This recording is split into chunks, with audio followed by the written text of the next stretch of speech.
एक तरफ जहां आयुर्वेद की विरासत धीरे धीरे खत्म होते जा रही है, वहीं दूसरी तरफ सिवान के धरती पर एक ऐसा नाम जो उसी परंपरा और उसी विश्वास के साथ आयुर्वेद को जिंदा रखे हैं। और आप अक्सर देखे होंगे कि सिवान से लोग इलाज कराने के लिए पटना, गोरखपुर, छपरा तमाम जगह जाते हैं, लेकिन सिवान का यह पहला ऐसा जगह होगा और पहला ऐसा डॉक्टर होंगे जिनके पास गोरखपुर, पटना और दिल्ली तमाम जगहों से इलाज कराने के लिए सिवान में आते हैं। सबसे पहले तो स्वागत है आपको और आपकी पूरी मीडिया टीम को, आपके दर्शकों को मेरी ओर से कोटिशः आयुर्वेद का एक प्रणाम है।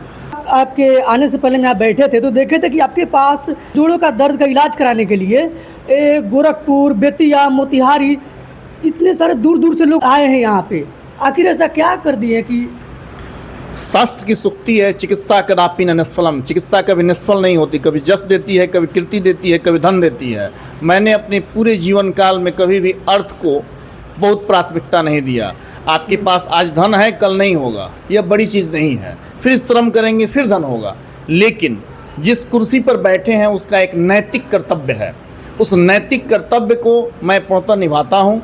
और एक आयुर्वेद चिकित्सक होने के नाते जो भारतीय वैदिक वंडमय की पारंपरिक तरीका है नाड़ी को देखना और नाड़ी देखने के बाद उसकी चिकित्सा करना, इससे सफलता मिलती है हमको। और जितने भी घुटने के दर्द के अभी तक पेशेंट आए हैं, चाहे उनका साइनोवियल फ्लूइड कम हो या जोड़ों में जो है बार बार स्टिफनेस हो, जकड़ाहट हो, कटकट की आवाज़ आ रही हो, हड्डियाँ कमज़ोर हो, कार्टिलेज कमज़ोर हो, सबको मैंने 5 दिनों के अंदर राहत दी है। और वह यह आस्था के रूप में यह मेरा एक आयुर्वेद के प्रति भागीरथी प्रयास है।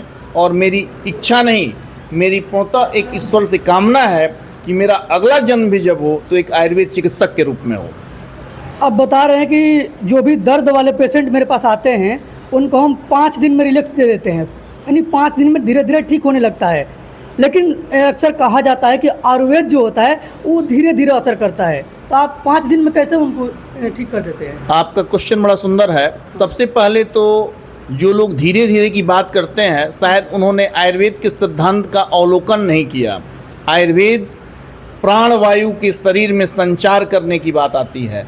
आयुर्वेद में बात आती है जरा रुजा व्याधि नाशनम तत् रसायनम। या आयुर्वेद में ही बात आती है कि स्वस्थ व्यक्तियों के स्वास्थ्य की सुरक्षा और रोगियों के रोग का उन्मूलन कैसे हो। आयुर्वेद ही वह दर्शन देता है जीवन में कि आप अस्वस्थ नहीं हो।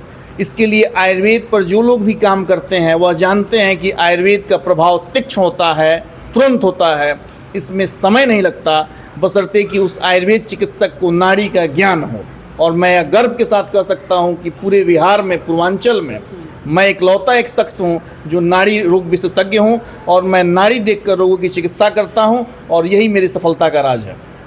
खुशी होती है कि आपके पास दूर दूर से, मतलब जैसे गोरखपुर हो गया, पटना हो गया, बेतिया हो गया, ये तमाम जगहों से सिवान में लोग इलाज कराने के लिए आते हैं। ये शायद पहला ये हॉस्पिटल होगा और अब पहला डॉक्टर होंगे। आपको गर्व होगा या आप 2 घंटे से बैठे थे, हमने देखा है महाराष्ट्र के 7 लोग बैठे थे, रांची के 3 लोग बैठे हुए थे और मैंने किसी को आमंत्रण नहीं दिया। यह आयुर्वेद की महत्ता है कि जिनके हृदय में यह महसूस हुआ कि आयुर्वेद चिकित्सा पद्धति से लाभ लेनी चाहिए और जिन्होंने जाकर बताया किसी ने और उनको लगा कि आस्था के साथ चिकित्सा लेनी चाहिए।